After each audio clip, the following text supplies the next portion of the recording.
We all seek comfort in our homes, a sanctuary from the world outside. But what if the greatest threat isn't at your door, but already within your walls? What if it's always been there, just beyond your sight? Mark had finally found his dream apartment, sleek, modern, and with a panoramic view of the city. It was a fresh start, a new chapter. He spent days meticulously arranging his minimalist furniture, eager to settle into his new, perfect life. The only oddity was a persistent, almost imperceptible chill in one corner of his bedroom, even with the heating on full. The first few nights were peaceful. Then, it started. A flicker. A momentary distortion in his peripheral vision.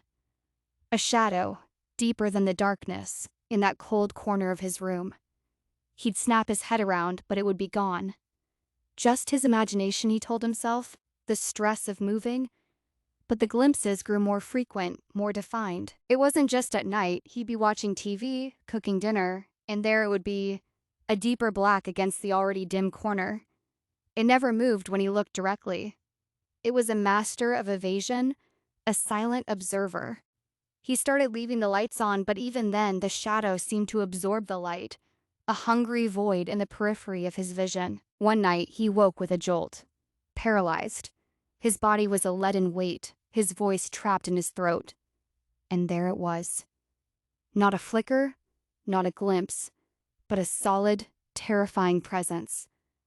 A tall, impossibly thin figure, a silhouette against the moonlit window standing in that corner. It wasn't just a shadow, it was made of shadow. And it was looking at him. Directly at him. He couldn't scream, he couldn't move. He could only watch as the darkness watched back. The figure took a step. A slow, deliberate movement that shattered his paralysis.